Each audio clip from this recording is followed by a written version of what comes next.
Good morning मेरे भाई और बहनों। आप लोगों ने देखा होगा कि ये एक लाइट टिमटिमा रही है और ये अपनी लाइफ में सिर्फ प्रकाश देने का काम कर रही है। उसी तरह से हमें भी अपने जीवन में सभी की लाइफ में प्रकाश देने का कार्य करते रहना चाहिए और कोई भी लोग, कोई भी ईर्ष्या, कोई भी वैर भाव, कोई भी ऐसी भावनाएं नहीं रखनी चाहिए जिससे कि समाज में कोई भी परेशानियां हो और हम अपने आप को दूषित कर दें। परमपिता परमेश्वर की संतान है हम, उन्हीं की तरह रहते हुए अपने जीवन का आनंद लें, अपने आप को स्वस्थ रखें, अपने समाज को स्वस्थ रखें, अपने भारतवर्ष को स्वस्थ रखें, नशा मुक्त करने का प्रयास करें। मुझे पता है कि बहुत सारे पॉलिटिशियन हैं जो नशे को बढ़ावा दे रहे हैं, उसकी तरह तरह के, मतलब अभी उसमें ज़्यादा नहीं जाना है, लेकिन हमें इस बात को ध्यान रखना है कि हमें कुछ नहीं खाना है, कुछ नहीं पीना है।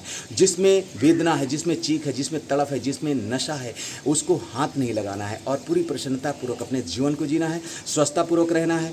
क्योंकि हमारी लाइफ में स्वस्थता और खुशियाँ तभी आएगी जब हम अपने लाइफ में प्रसन्नतापूर्वक रहने का प्रयास करेंगे। तो आप लोग इसी तरह से जीवन का आनंद लें और स्वस्थ रहें, मस्त रहें, क्योंकि हम अपनी लाइफ में बहुत सारी चीज़ों को खोते जाते हैं, बहुत सारी चीज़ों को खोते जाते हैं और हम क्या करते हैं, नशा करने लगते हैं और मतलब कितने कितने जितने भी नशे हैं सिर्फ ऑर्गन्स को ख़राब करते हैं। किडनी, हार्ट, प्लिया, छोटी आंत, बड़ी आंत सब खराब हो जाते हैं। तो आप लोगों से निवेदन है, प्लीज़ नशे से दूर रहिए, नशे से दूर रहिए, नशे से दूर रहिए और अपने दिमाग में एक ऐसी एक टॉनिक डालिए। ऐसे टॉनिक मतलब सोच की एक टॉनिक है कि मैं बहुत ही ताकतवर हूँ, बहुत ही ऊर्जावान हूँ, बहुत ही शक्तिशाली हूँ, परमपिता परमेश्वर का श्रेष्ठ इंसान हूँ। ऐसे विचार रखते हुए अपने जीवन को जिए मेरे भाई और बहनों, क्योंकि ये एक लाइफ है और इसमें परमार्थ प्राप्ति की ओर जाना है, श्रेष्ठ इंसानों में रहना है और 84 लाख योनियों को क्रॉस करने के बाद, इंसान के मिलने के बाद इस मौके को गंवाना नहीं है और इसके बाद केवल को प्राप्त करना है, केवल को प्राप्त करना है।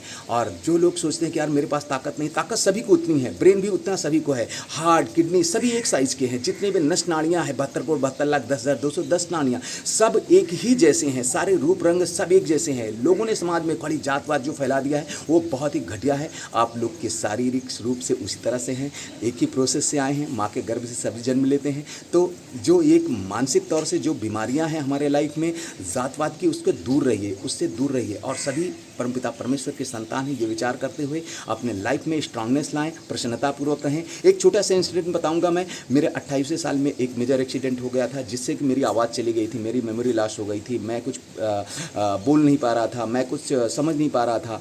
अब ये क्या हुआ कि मैं पहचान लेता था लेकिन बोल नहीं पाता था, आवाज़ नहीं आ रही थी, आवाज़ बिल्कुल चली गई थी।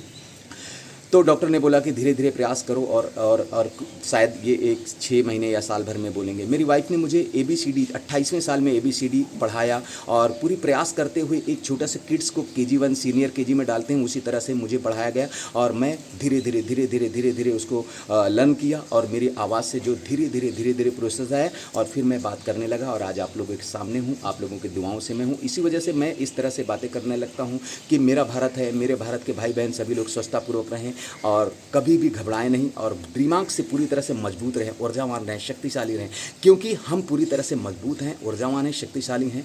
अगर हम कमज़ोर हैं तो इसकी जिम्मेदारियां सिर्फ हमारी है। हमने अपने लाइफ में गलत कार्य किए होंगे, गलत नशे का आहार किया होगा, वेदना, चीख से तड़प से खाया हुआ जो आहार है वो हमें दूषित कर देता है, हमारे ऑर्गन को खराब कर देता। आप लोग अच्छे विचारों के साथ रहें, स्वस्थ विचार के साथ रहते हुए स्वस्थतापूर्वक रहें, परमपिता परमेश्वर के संतान की तरह रहें। जय हिंद, जय भारत, जय महाराष्ट्र।